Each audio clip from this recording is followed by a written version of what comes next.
J'ai fait un constat sur ma vie et sur les 4 dernières années, voire 5 dernières années de ma vie.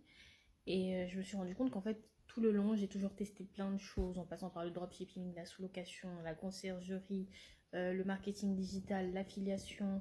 En fait, j'ai testé un large panel d'activités entrepreneuriales, une boutique e-commerce, se lancer sur les réseaux sociaux. En fait, à chaque fois, je me suis jamais vraiment spécialisée.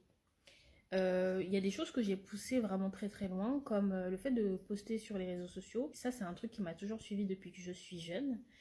Donc, je l'ai toujours fait parce que c'était quelque chose que j'aimais bien. Bon, ma seule bête noire, c'est le montage vidéo. La cire orientale, parce que j'ai une boutique où je vends de la cire pour s'épiler, qui est naturelle, etc. Ça me suit aussi depuis mon plus jeune âge. D'ailleurs, j'en ai fait mon métier. J'épile justement avec cette cire-là, donc ça reste cohérent. Mais ça suffit pas. Et ensuite, j'ai du coup la sous-location que j'ai poussée pendant 4 ans. J'ai fait presque 100 000 euros de chiffre d'affaires. Chiffre d'affaires, mais 0 € de bénéfice, hein, on se calme. Mais c'est quelque chose que j'ai quand même poussé pendant très très longtemps. Autant il y a des choses que je me suis dit que je n'allais pas garder. Parce que j'ai tout de suite su que ça ne me correspondait pas. Par exemple, le MLM et tout, ça j'ai toujours su que ça ne me correspondait pas.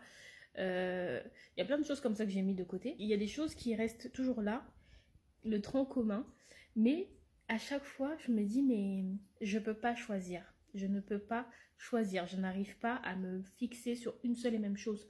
Je peux le faire pour un temps donné, pour un mois, quelques temps, parce que j'ai cette euphorie, je lance un nouveau projet, je suis super enthousiaste à cette idée-là. Et après, quand ça devient quotidien, c'est pas que ça m'intéresse plus, mais je me désintéresse.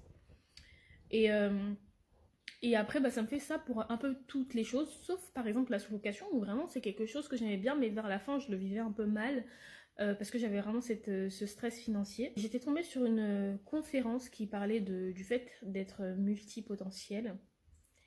Parce que une fois, quelqu'un m'a dit, t'es un véritable couteau suisse. Parce que quand je discute avec les gens, ils se rendent compte que, ok, certes, je suis que esthéticienne, mais j'ai développé des compétences énormes dans la création de sites web, la prestation de services, enfin plein de choses. J'ai plein de compétences, on ne dirait pas comme ça, mais j'ai touché à beaucoup de choses. Quand on m'avait dit ça, j'ai tapé sur Google et j'avais vu que ça pouvait, c'était pas forcément un compliment. Mais bon, je pense qu'elle me le disait dans sous forme de compliment. Bref, j'en étais à la conférence que j'avais vue qui parlait au fait du fait d'être multipotentiel. Ça m'a intriguée parce que je me suis dit, bon, c'est encore un mot un peu fourre-tout, c'est ce que je me suis dit. Mais j'ai quand même assisté à la conférence et c'est vrai que ça m'avait pas mal intéressée. Ça m'avait vraiment intéressée parce qu'elle parlait de cette notion justement de ne pas choisir. Elle expliquait qu'elle aussi elle était multipotentielle et que voilà, il y avait tout ce truc-là. Donc j'ai assisté à sa conférence, j'avais pris des notes mais je les trouve plus. Et elle parlait vraiment du fait d'avoir un fil rouge. J'avais gardé ça dans un coin de ma tête, après j'ai complètement oublié. Et je vous parle de ça, c'était il y a plusieurs mois, hein. Donc là, je pense que c'était carrément l'année dernière. Et là, en fait, j'étais encore en train de discuter avec ChatGPT. Et je me dis, mais ok, je sais que voilà, l'épilation, c'est quelque chose dont je veux me détacher. J'ai lancé ma boutique que j'aimerais développer, mais j'ai aussi, par exemple, la conciergerie que j'aimerais lancer. Par exemple, la sous-location, pour l'instant, je mets de côté. Et j'ai ces deux trucs-là. Et puis après, j'ai une autre idée aussi.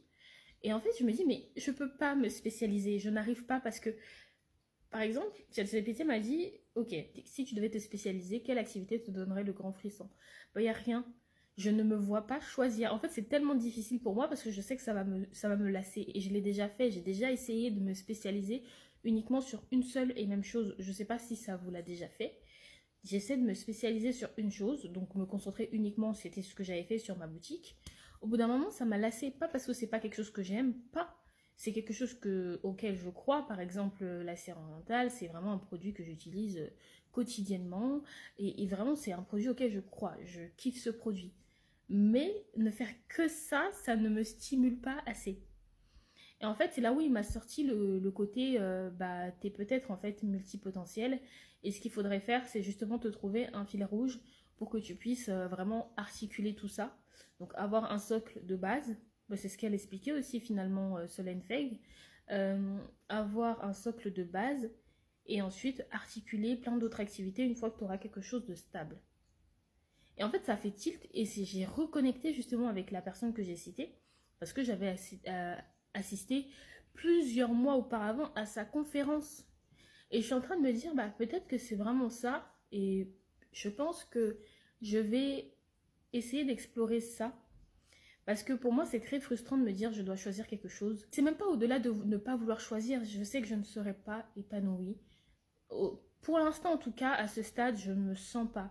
J'ai tellement de choses que je veux faire, mais le truc, c'est que je ne veux pas me disperser. Et là où mon problème résidait, c'était le fait que bah, j'avais pas cette connaissance-là de ce terme-là. Et en fait, j'étais vraiment dans la dispersion. J'ai testé pas mal de choses et finalement, je reviens toujours à mon socle, on va dire, de base. Et il faut que je creuse la piste de cette multipotentialité. Je pense que je ferai une petite mise à jour pour ceux que ça intéresse. Ça implique aussi toute une refonte de mon image, la façon dont je me présente aux autres.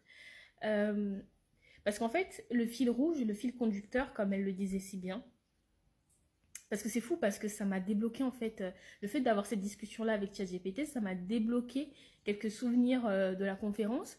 Donc, en fait, le fil directeur, c'est moi. Donc, c'est tout un travail que je dois faire. Et d'ailleurs, elle a sorti un livre. L'Académie, je sais plus quel prix, il faudrait que je regarde le prix. En tout cas, j'ai vu qu'elle a sorti un livre, je pense peut-être l'acheter. En plus, il n'est pas très cher. 13 euros et quelques en format Kindle, j'ai une Kindle. Ou alors 19 ou 18 euros, quelque chose comme ça. C'est un prix classique pour un livre, quoi.